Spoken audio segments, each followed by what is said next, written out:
Friends, welcome in the world of science.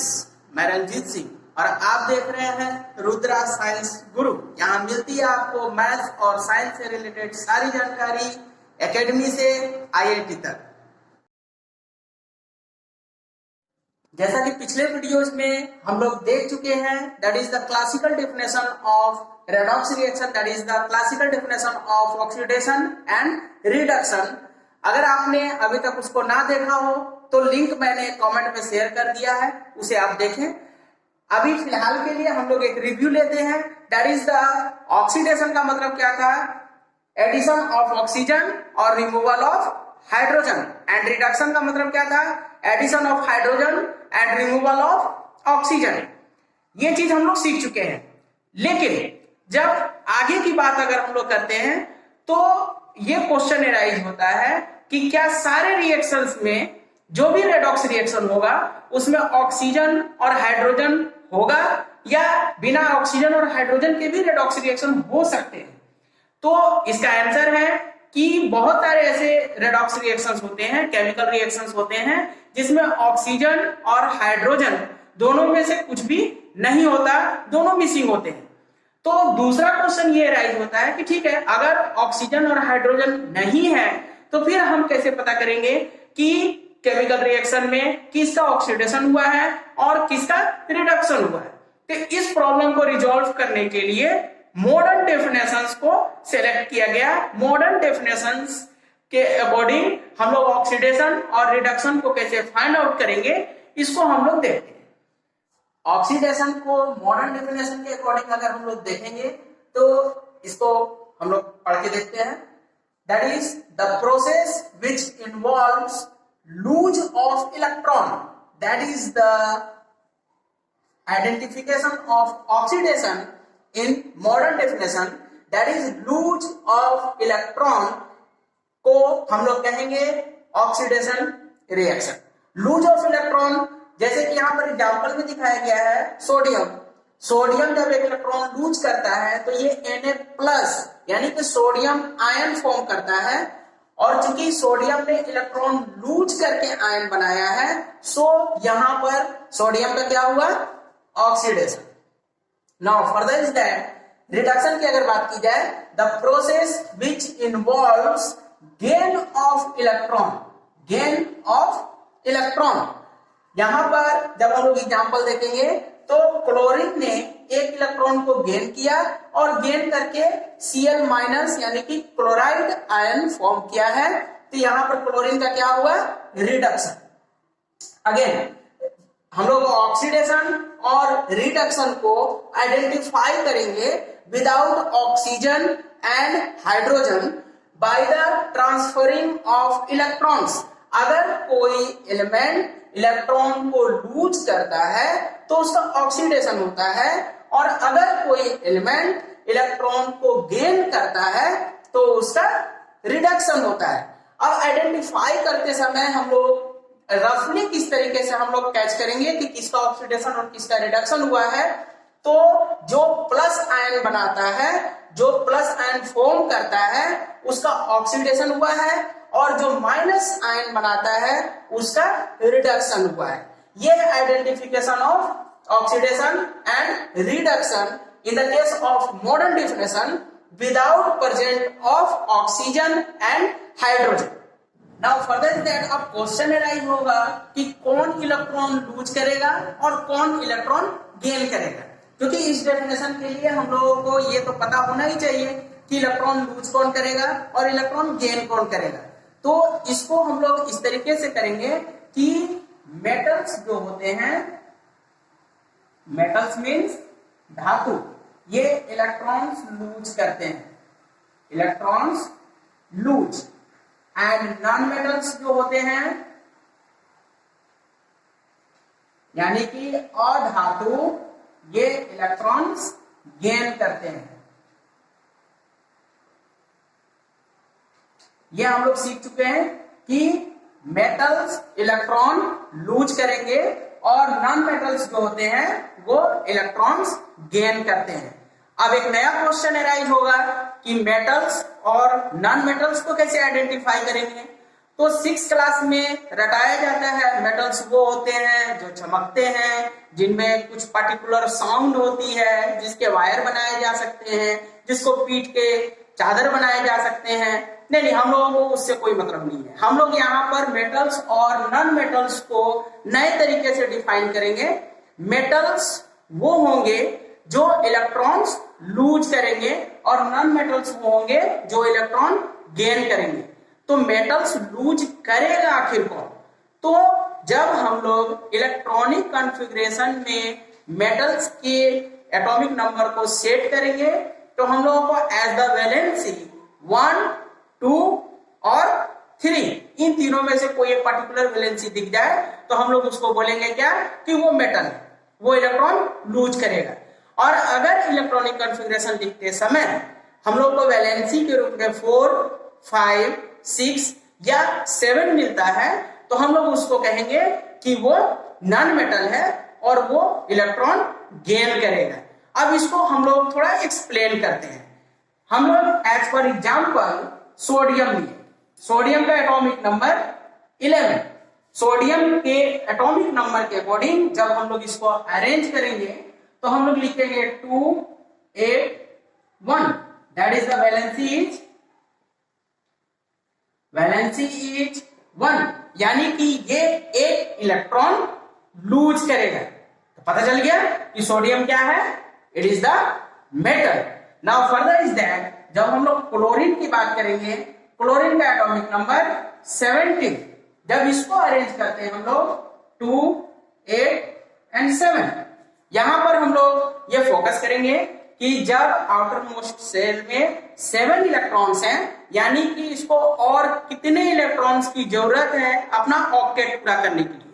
तो इसको चूंकि 7 इलेक्ट्रॉन्स इसके आउटर मोस्ट सेल में पहले से हैं तो इसको सिर्फ एक और इलेक्ट्रॉन चाहिए ताकि इसके आउटर मोस्ट सेल में 8 इलेक्ट्रॉन हो जाए। तो उसके अकॉर्डिंग इसकी वैलेंसी हो गई अगेन 1। लेकिन सोडियम चूंकि इसके आउटर मोस्ट सेल में 1 इलेक्ट्रॉन है, ये लूज करेगा। तो लूजिंग एबिलिटी को हम लोग प्लस से दिखाएंगे और गेनिंग एबिलिटी को हम लोग माइनस से दिखाएंगे। यानी कि इसके पास एक एक्स्ट्रा इलेक्ट्रॉन है जिसको ये लूज करना चाहता है, इसके पास एक इलेक्ट्रॉन की कमी है जो कि ये लेना चाहता है। अब इस चीज को हम लोग यूटिलाइज करते हैं जो अभी हम लोगों ने सीखा कि सोडियम 1 इलेक्ट्रॉन लूज करेगा तो इसका ऑक्सीडेशन होगा और क्लोरीन 1 इलेक्ट्रॉन गेन करेगा तो इसका रिडक्शन होगा। अब ओवरऑल अगर केमिकल रिएक्शंस के थ्रू अगर हम लोगों को आइडेंटिफाई करना रहे कि ऑक्सीडेशन और रिडक्शंस किस तरीके से अपियर होंगे तो उसको हम लोग फोकस करते हैं in the formation of NaCl। Formation of NaCl। देखिए यहां पर सोडियम ने 1 इलेक्ट्रॉन लूज किया और बना दिया Na+। क्लोरीन इस 1 इलेक्ट्रॉन को गेन किया और बना दिया Cl-। अब इसमें इधर इलेक्ट्रॉन है और इधर भी इलेक्ट्रॉन है। लेफ्ट और राइट दोनों साइड्स पे जो इलेक्ट्रॉन्स होंगे वो एक दूसरे को बैलेंस कर लिए।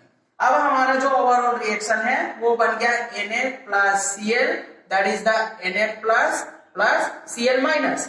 या ओवरऑल अगर इसको लिखा जाता है तो इस तरीके से लिखा जाता है NaCl, that is the sodium chloride formed by the reaction of sodium and chlorine। जब इस रिएक्शन में पूछा जाएगा कि किसका ऑक्सीडेशन हुआ है और किसका रिडक्शन हुआ है तो इसको पता करने का एक तरीका और होता है, हम लोग उसको फोकस करेंगे। जब हम लोग NaCl लिख रहे हैं तो ऑलवेज इस तरीके से लिखते समय आगे में फर्स्ट में जिसको लिखा जाएगा ये मेटल होगा और बाद में जिसको लिखा जाएगा ये नॉन मेटल होगा। ठीक है, तो बोलिए इसमें मेटल कौन हुआ? सोडियम। और नॉन मेटल कौन हुआ? क्लोरीन। यानी कि अगर हम लोग आइडेंटिफाई करें तो हम लोग डायरेक्ट बोल सकते हैं कि इसमें ऑक्सीडेशन किसका हुआ है? सोडियम का। और रिडक्शन किसका हुआ है? क्लोरीन का। तो इतना तो हम लोग कंफर्म कर लिए हैं कि दैट मींस जब NaCl की हम लोग बात करेंगे तो Na मेटल है, इसका ऑक्सीडेशन होगा, Cl नॉन मेटल है, इसका रिडक्शन होगा। नाउ फर्दर इज दैट, अब इसी बात को थोड़ा और इनलार्ज करते हैं। Again Na+Cl that is the NaCl।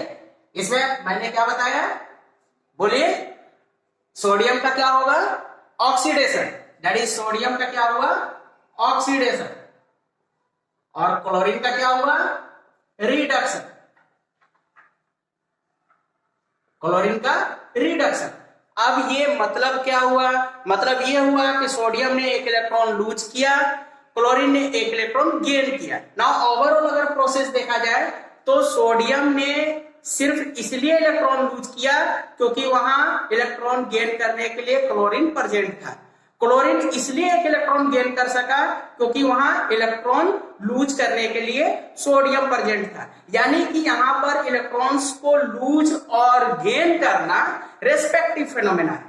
अगर सोडियम इलेक्ट्रॉन लूज ना करे तो क्लोरीन का इलेक्ट्रॉन गेन करना पॉसिबल नहीं, और अगर क्लोरीन इलेक्ट्रॉन गेन ना करे तो सोडियम का इलेक्ट्रॉन लूज करना पॉसिबल नहीं है।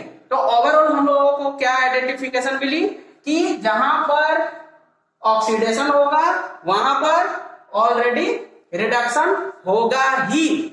और हमने पहले ही क्या सीखा था कि ऑक्सीडेशन और रिडक्शन कॉम्प्लीमेंट्री रिएक्शंस होते हैं, दोनों एक दूसरे के पूरक होते हैं, दोनों एक दूसरे के रेस्पेक्टिव फिनोमेना है। यानी कि अगर ऑक्सीडेशन होगा तो साथ में रिडक्शन होगा ही। ये चीज भी हम लोगों ने यहां पर प्रूफ कर लिया। ऑक्सीडेशन और रिडक्शन सीखने के बाद अब हम लोग एक और इंपॉर्टेंट टॉपिक पर फोकस करेंगे, that is the oxidising agent and the reducing agent.